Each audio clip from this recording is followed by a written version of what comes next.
aya tá fẹ́ kà yìí, aya ìkọsílẹ̀, ṣé àkọsílẹ̀ àbí ìkọsílẹ̀ ẹjọ́ Yorùbá yẹn tí yóò bá fẹ́ kọ̀yàn sílẹ̀. Ìkọsílẹ̀, aya tolak. Aya yẹn ni wípé as for your women past the age of menstruation. Fún àwọn obìnrin tí wọ́n bá ti kọjá nǹkan oṣù ṣíṣe. In case you do not know. Bóyá tí o bá mọ̀. Their waiting period is 3 months. Àsìkò àti dúró fún wọn jẹ́ oṣù mẹ́ta. And for those who have not menstruated as well. Fún àwọn ọmọ kékeré, àwọn ọmọ pínísí bí ọmọ ọdún kan, ọmọ ọdún méjì, ọmọ ọdún mẹ́ta tí wọn ò tí máa ṣe nǹkan oṣù.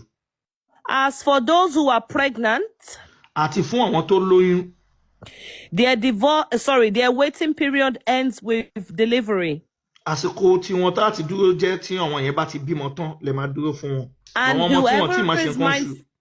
whoever is mindful of Allah, it will make the matters easy for them. Àwọn tí ó bá ń ṣe tàlá tó ń gbọ́ Allah ló máa jẹ́ kí nǹkan wọn jẹ́ ìrọ̀rùn. Big Salom.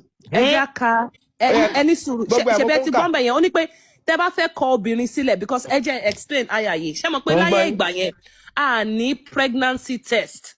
Yes. Ní blood test. So in order to make sure pé tẹ́ bá fẹ́ kọ bóyá girlfriend àbí ìyàwó yín sílẹ̀, ẹ fẹ́ make sure pé kò lóyún fún yín, ẹ máa dúró oṣù mẹ́ta, ṣẹ́gẹ̀t á fi gba gbogbo ẹ fi confirm ẹ̀. So bó ṣe kẹ́ máa wo aya ènìyàn. Tẹ́ bá dẹ̀ wo explanation wọn ní pé ẹja ka Ibn Abbas cousin prophet yìí ni ẹja wo bó ṣe ṣàlàyé ẹ̀ fún wa. Ó ní pé and for such of your women as despair of menstruation because of old age. Fún àwọn obìnrin tí wọ́n ti kọjá nǹkan oṣù nítorí pé ọjọ́ orí ti dé, àgbà ti dé sí wọn. Bẹ́ẹ̀ni. If you doubt about their waiting period, it shall be 3 months. Tó o bá ń ṣe iyèméjì nípa àti dúró wọn, oṣù mẹ́ta ló máa fi dúró. Upon another man asked, "Oh, Rasulullah." Ọkùnrin mi béèrè, Muhammadu. What about the waiting period of those who do not have menstruation because they are too young? Kí ni àsìkò àti dúró fún àwọn ọmọ kékeré, àwọn ọmọ pínísí nítorí pé wọn ò tí ì máa ṣe nǹkan oṣù, àwọn ọmọ ọdún kan, ọmọ ọdún méjì, ọmọ ọdún mẹ́ta. Only along with those who have it not because of young age, their waiting period is 3 months. Ó ní àwọn tí wọn ò tí ì máa ṣe nǹkan oṣù, àwọn ọmọ kékeré pínísí yẹn náà olóṣù mẹ́ta náà lè fi máa dúró fún wọn.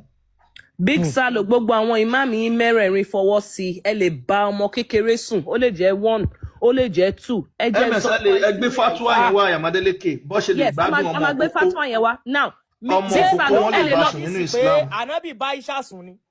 Bẹ́ẹ̀ni, ọmọdún mẹ́sàn-án. Lọ́mọdún mẹ́sàn-án. Ẹ dákun ìgbádùn wo ló wà láwọn ọmọ ọdún mẹ́sàn-án? 57 years old to a 9 years old, imagine. Rapist l'Ànábì ni. A Dracula.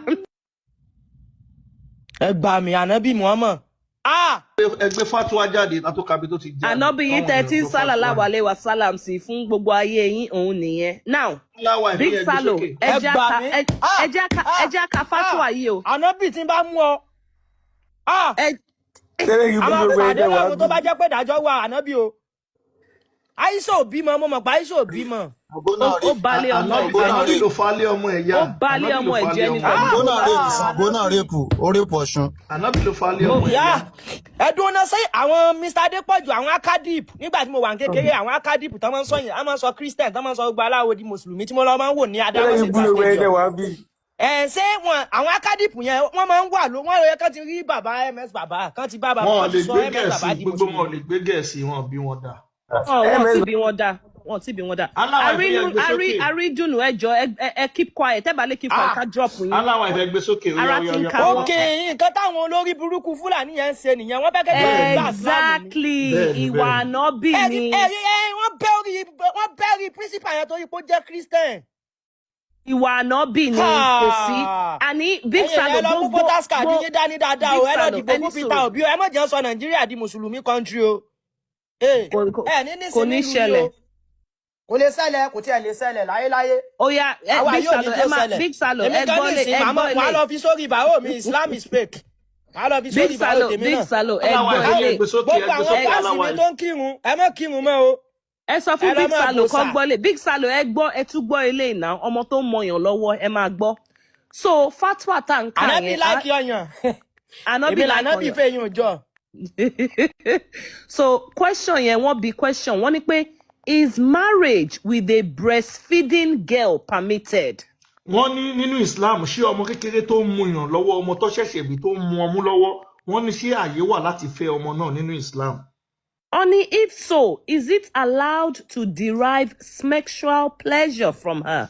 Wọ́n ní tó bá jẹ́ bẹ́ẹ̀ pé wọ́n lè fẹ́ ṣé wọ́n lè bá ọmọ yìí sùn kó fàtọ́ sí kó wá máa fi nǹkan sọ́mọ yìí lára. Such as kissing and other forms that do not harm her except penetration. Bí ikọ́ tẹnu bọ́ lẹ́nu àtọwọ́n nǹkan míì tọwọ́ bọ́ ń dì tí ò ní pa lára yàtọ̀ sí kọ́ tí nǹkan bọ́ lára. So answer tó fún wa nìyí. Ó ní pé if the marriage met all the conditions. Wọ́n wá dáhùn sí ìbéèrè pé tí wọ́n bá ti gba ọkọ láàyè tó ti gbogbo nǹkan tó béèrè lọ́wọ́ ẹ̀ ó rí nǹkan náà. It is then allowed for the husband to look at her, to touch her, and to kiss her. Wọ́n ní àyè wà fún ọkọ láti fẹ́ ìyàwó ẹ̀ kó tẹnubọ̀ lẹ́nu kó dẹ̀ ti ọwọ́ bọ̀ lára. It is not allowed to have intercourse with her until she's physically capable of doing so. Wọ́n ní kò tíì sí àyè kó ti okó bọ̀ lára àyàfi tí ọmọ yẹn bá ti lè lára tó lè fara gbà. Ẹja dúró ń bẹ̀. So Big Salo, ọmọ tó sì mọ mú lọ́wọ́ tó mọyàn lọ́wọ́ ẹ lè fẹ́ ọmọ oṣù mẹ́fà tí kò tí mọ obìnrin tí kò tí mẹ́ni tó ọmọ tí ò tí gbọ́n tí ò lọ́pọlọ. Ẹjọ́ ìmáàmù kan ti wà lókè bí àwọn lè sọ sí. Ẹyẹ lè kí sí ọmọ tuntun èèyàn tó lè fọwọ́ bò lóbò. Bẹ́ẹ̀ nínú Islam bẹ́ẹ̀ ni. Ẹ lè ṣe gbogbo ẹ̀ nínú Islam.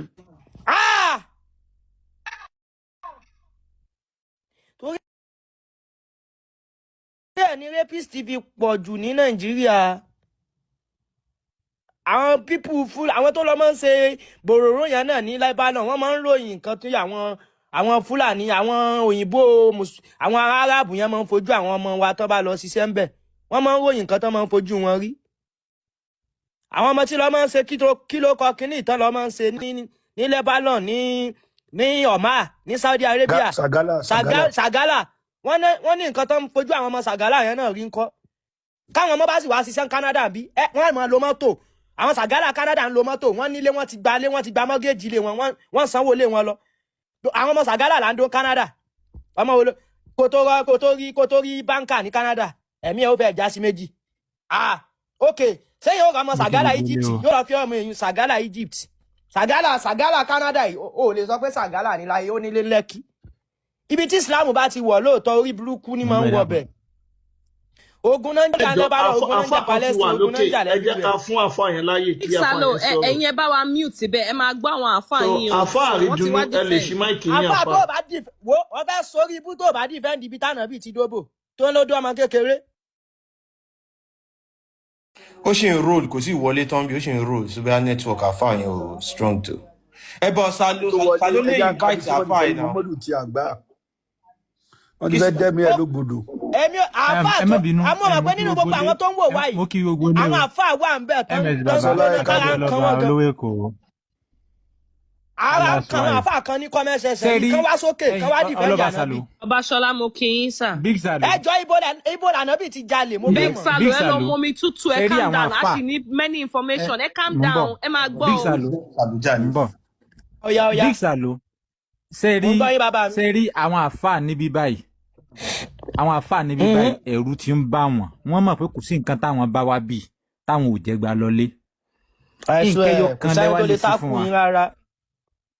Ìkẹyọ kan lè sí fún wa sẹ́rí tẹ̀yìn bá host àwọn àfáà yẹn máa wá táwọn BMS bá wọlé sọ́dọ̀ yín tẹ̀yìn bá host wọ́n máa wá ìtẹ̀yìn fẹ́ gẹ́ẹ̀tì gangan ẹ wà lè rí gẹ́ẹ̀tì níbẹ̀ yẹn ẹ̀yin jẹ́ káwọn àfáà yẹn wá sọ́dọ̀ tiyín níbi wọ́n ti ń sá. torí wọn mọ̀ pé mi ò gbé bọ̀tán bá rí bí ọ̀dọ̀ tiyín yẹn tẹ́yìn bá host táwọn MS bá wá tẹ́bíbọ̀dì bá wá yẹn kí nìyẹn máa wà òkè ẹ rí pé àwọn àfáà máa wá. tẹ́ bá lè ṣe kí nìyẹn fún wa inú wa máa dùn.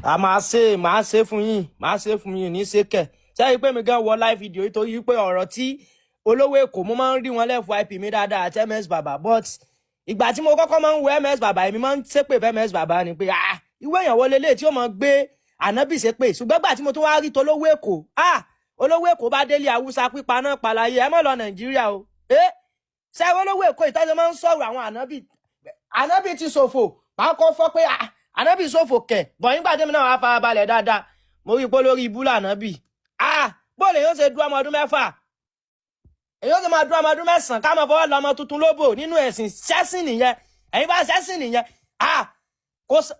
sáwọn ọmọ mi là gan fọwọ́sọ bú ọmọdé gbogbo àwọn ọba tí wá gan kò sínú history pọ́n fọwọ́sọ bú ọmọdé ọba lè fẹ́ kò fọwọ́sọ bú ọmọdé tí wá lóde ànábì ló ń fọwọ́sọ bú ọmọdé wọ́n bẹ́ orí ṣíṣà Ògbómọ̀ṣọ́ yẹn Christian dẹ̀ ní ṣíṣà Ògbómọ̀ṣọ́ yẹn kò fọwọ́ sí o ó bá a sùn ní o. níbi tẹ́ ti rí wọ́n bẹ́ orí tíṣà. níbi tẹ́ ti rí wípé kò sáǹfààní kan lára mánu yẹn ibi tẹ́ ti rí wípé kò sáǹfààní kankan lára mánu yẹn òun náà ni wípé ó ń bẹ nínú àdìsí wípé eégún idán tá nábì pa jù láyé òun náà ni tílẹ̀ bá ti sú nísìn kílẹ̀ tó mọ́ ànábì máa bá gbogbo àwọn ìyàwó rẹ̀ sùn. ànábì máa ń dó gbogbo àwọn ìyàwó ẹ̀ nílẹ̀ tó mọ́. in one night ẹni gbogbo àwọn tó bá kú lójú ogun wọn lànà bí máa ń fẹ́ gbogbo àwọn tó bá kú lójú ogun. 9 sọm ló máa ń ṣe lójúmọ́ 9 sọm. ìmáàmù mi ló sọ èyàn fún mi wọ́n ní àbó wa ni ànábì òbíṣe lọ́mọ fẹ́ àwọn tíyàwó wọn bá kú lójú ogun wọn ló máa ń tún sún wọn lópó mo wá ní tó bá jẹ́ lóòótọ́ ni wọ́n ló sún wọn lópó kí wá lóde ṣé ó máa ń dó wọn ìgbà yẹn kékeré mo wà wọn á ní kò ní dó wọn ìgbà míì náà ó lè dó wọn. ó dó gbogbo wọn ní kò sójúmọ́ kan kí n má kakúlẹ̀ aláàbò mẹ́rin. ó dó gbogbo wọn ní ẹjọ́ ms ẹjẹ́ kasáré tàbí ṣe jalè Ọbaṣọlá ẹjẹ́ kasáré lòdì ẹjẹ́ kaka bí Muhammad ṣe jalè àti bí wọ́n ṣe dójú Muhammad. ẹjẹ́ fi space lẹ̀ fáwọn afa wa ti pọ̀ jù lókè o. so ẹni sọ ẹ̀ka bèrè Lima sista Lima ṣé muslim ní Mrs Oriente Lima ṣé muslim ní. so ẹjẹ́ kaka ok àmà tẹ bá ní ìbéèrè ẹ máa bèrè ẹ̀ka.